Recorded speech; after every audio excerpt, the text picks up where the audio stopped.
This is the plaintiff, Samuel Romero. He says the defendant, his ex-girlfriend, who has no license, took his truck and smashed it into a telephone pole, totaling it. She also broke into his email account, faked a harassing email, and he was arrested for it. After he wins this case and gets the money he's owed for his truck, good riddance to her. He's suing for $2,500, the value of his truck.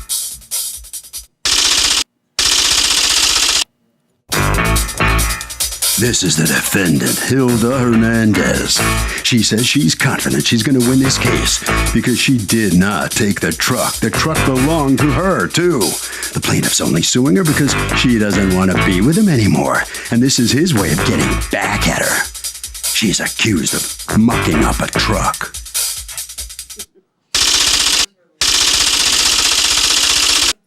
All parties, please raise your right hands. Welcome back to the People's Court. Next case in the docket. The plaintiff says his ex-girlfriend smashed his truck to smithereens after hitting a telephone pole, but the defendant says it was hers too. It's the case of watching her pole dance. Thank you, Douglas. Samuel Romero? Yes. You're suing your former girlfriend, Hilda Hernandez? Yes. For $2,500, the value of a truck that you, according to you, loaned her, let her drive and she totaled. Yes. While you were dating. You're no longer dating, correct? No. All right, tell me what's going on. On October 19th, I was sick with the flu in her house, and she went, she took my truck this morning, and because she didn't want to, take the bus to go to work. And later on that day, she was calling my phone. My phone was off, and she had her friend knocked at the door, and that's when I find out my truck was totaled. All right, I'm going to ask you in a moment how the accident happened, but how long had you two been dating? On and off for like a year. Okay. What happened the day of the accident? The day of the accident, I was driving from work and I was rushing home. It was a rainy day. I was trying to make a right turn and I lost control. I hit a pole. And the car was totaled. The truck was totaled. And that was the end of it. We moved on with our relationship. We was having our problems. So you broke up? Yeah, but I was up there. When? November, at the ending of November of 2011. And up to this point in time, had there been any discussion by him that you owed him money for the truck? No, not at all. Because according to you, the truck was yours? Yes, it was. He gave you the truck? I have 2 voicemails right here that he is saying himself, clearly and specifically, it was my truck. Wait, when do these voicemails happen? November 28, 2011. Yeah, but by then the car is totaled. So why do they happen? Oh, well, let me explain that. Yeah. Okay. The reason why is because I had a feeling. There was some things that already has happened in our relationship. Since he made a statement to the officer and that still kept inside of me, I asked him, I believe November 27th, that I need a notarized letter stating that was my car or whatever the case was. What happened was that morning, supposedly he was going to an interview, so he couldn't write the notarized letter. When he did call me, I didn't pick up purposely because I wanted to make sure that if he was gonna leave some type of evidence, it was gonna be on this voicemail, and he sure has. I have it right here. Play it. That truck was yours. You understand? Because you always wanted a car. All right? I was giving that, that truck's yours. The truck was basically ours because it was under my name, the title and everything under my name, but I was going to switch everything to you because I told you that it's going to be your car. Okay, you can turn it off. Why did you leave that message for her? What did you think she wanted it for? No, because the reason why I left that message, Your Honor, is just because she had a ticket, because she was unlicensed. Okay, and then she You didn't have a license? No, and I Why did. are you letting her take your truck? She took my truck. No, like I every didn't time take- when she. No, you said she took your truck because she didn't want to take public transportation to work. You know Yes. she took your truck. It's I not was like very sick, Your Honor. I was very sick. You were very sick. She was driving that. I have affidavits from a bunch of her family members saying that she drove that truck all the time. Why are you driving a truck when you have no license? I deserve that. Yeah, you both deserve it. What are you both thinking? I And held the thing's myself under your accountable. name, so if she runs over a truckload of nuns, you're going to get sued. Yeah. You understand? Yes. Okay, who pays, him or her, for this truck? But he has to pay. You can't let someone who doesn't have a license drive your car. Yeah, but she knew she didn't have a license. No, but he's the one with the license, and he has like the insurance and stuff. Yeah, but she was driving the car. He's legally liable. He knew she didn't have a license. But she knows it too. That's not too bad. You're a man hater. You're a man hater. You're a man hater. Going inside the courtroom. All All right. So you end up breaking up when? And in November of 2011, things started falling because, see, he got a little violent twice already. What does that First mean? time, he touched me. He hit me one time. How? It was in front of his grandmother's house, and he was smoking something, and I pushed it off his hand, and he choked me and put me on the floor. Don't gloss over that part. He choked you and what? Put me down to the floor. Was that the first time? That was the first time. So it happened a second time. Where did it happen and how? It was in my house. He didn't get arrested. I didn't get arrested because we both was getting into it. Because he hit me and I hit him. He destroyed my DVD player, my kid's DVD player. He destroyed my BlackBerry. He took my big screen TV and threw it on the floor. Yeah. That was the breakup. Yeah. You just described the breakup. That was the breakup. And how did he take the breakup? Honestly, two ways. One way, yes, he was trying to be like nice about it. Then the next way, he was angry.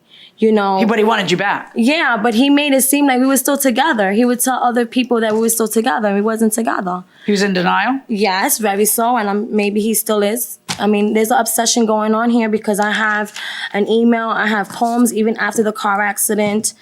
I have, an email and 2 poems that he left on around Christmas. He left, these are the poems, and he left flowers. He left flowers? He left flowers. He left some gifts for my children. It was nice, but I didn't appreciate him trying to assault my intelligence because once it's over, it's over. Okay. And that was it. And it was hard. But it wasn't it. Because after that. Because I'm actually in a DV shelter as we speak right now. You're what? You're in a domestic violence shelter? Yes, I am. Did you get a restraining order against him? Yes, I do. I have. And you got a restraining order against him based on the email? Based on that, he had his brother calling me. He was calling me. I changed my phone number, changed relocation, changed my kid's school, changed borough to borough. Tell me there's a letter that you wrote to her on December 11th. I know I hurt you, my love, but I will never make you hurt no more. You are the best thing that ever happened to me. And then you write this lovely love letter to her. Yeah, I never wrote that email to her. Did you write the letter? Yes, that's. You wrote that letter. Yes. I know I hurt you, my love, but I will never make you hurt no more. You are the best thing that ever happened to me. Yes, I wrote that. Did you beat her? No, I haven't beat her. Did you punch her? No. Then what do you mean by you hurt her? Because hurting her is I hurt her heart. I broke her heart. I'm sorry? I broke her heart. You broke her heart. It sounds like she broke yours. Well, she had to get a restraining order against you. Thank you. Yes, because everything. There's an email that she says is from you that says, Rosa, it's me, Sam. My brother called me telling me you had the cops call him, and they said they were going to arrest me. Laugh out loud. I asked Melvin, is that the brother? Yes. To call you because I wanted him to talk to you for me, but I see you don't love me. You know I'm not just going to leave you alone. I try calling you, but it doesn't work. I just want you to know that I will see you and that if I was you, I would stop calling the cops because it's only going to make things worse for you. I love you, Rosa. I'm sorry for calling you before so many times and having people involved, but I want you. I need you. I can't see you with anyone else. I will break his face and lose control. See you soon, my love, Sam. I will never write something like that. You ended up getting arrested over this. Yes. He got arrested for harassing, calling, a bunch of things, and Your Honor. When you got arrested, where'd you go?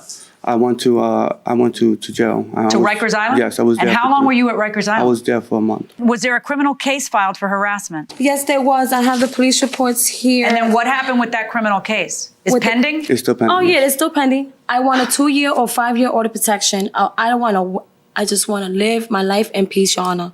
I just want him to leave me alone. That's it. He is not safe to be around. I don't want to be around him. I want to be far away where he doesn't know where me or my children. Yes, can I respond, Go ahead, please? yes. Everything what she's saying that, me calling her and harassing her, that's not true. And then I have voicemails. Put your hand down. I have voicemails as well on my phone. But when were those voicemails? February 24th. Okay, let me hear it.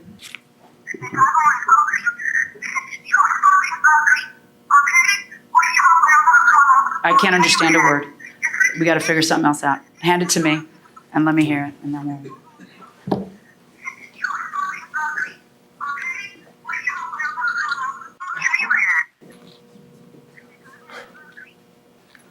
Okay.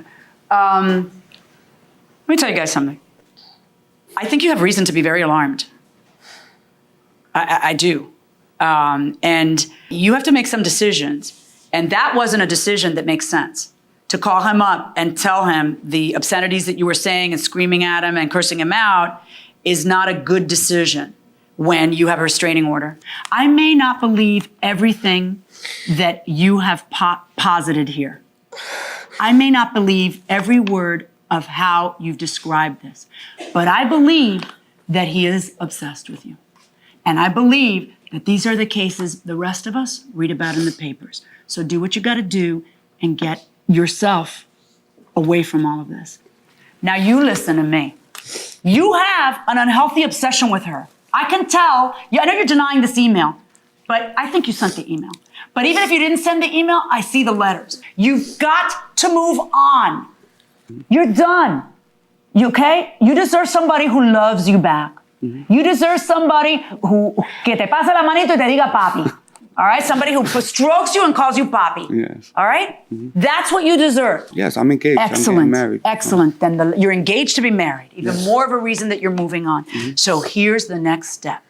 You have a criminal case that you've got to take care of, and that's it. There should be zero contact between you two. There's a calling me. restraining order. If you so much as breathe on her, the person who's going to Rikers is you. Do you understand how serious a position you're in right now? Yes, I understand. You understand? Okay. I can't get away from your own words saying that it's her car. I can't get away from that. How am I supposed to look at that and say, by the way, you owe him for the car? I mean, I can't. I would not. I don't have a choice. I rule in this case based on your words in favor of the defendant. But let me tell you something. Neither one of you are winners today. This is a mess. Stay where you are. So that's how this case ends here in the People's Court. Step on in. The plaintiff right here. What's your reaction coming out of the courtroom? Well, I just, I'm just really upset. I just thought that maybe I wouldn't want it, but sorry. Are you willing to let her go? I don't want to be with her. I'm engaged. I'm getting married. Okay. So. And so she faked all those emails and the love letters and everything? Is that? Yes. You say she faked No, that I stuff? bought Okay. her home. Okay. Right around the corner this way. Next out of the courtroom, the defendant over here. Judge rules in your favor. What's your thought? I'm just glad it's over. I could move forward and take care of my kids, take care of me, and I didn't lie about anything. I do not call him. I have order possession against him, and I'm glad I do because now I see that he's still lying about stuff. Well, do you think that he'll allow you to move on? It doesn't matter. I am. Okay, Harvey. Okay, restraining orders are so important when somebody is obsessed with you. The reason they're so effective is that if somebody violates it, boom, they automatically go to jail. And that will do it for this case. Litigants, for the next case on the way into the courtroom right now.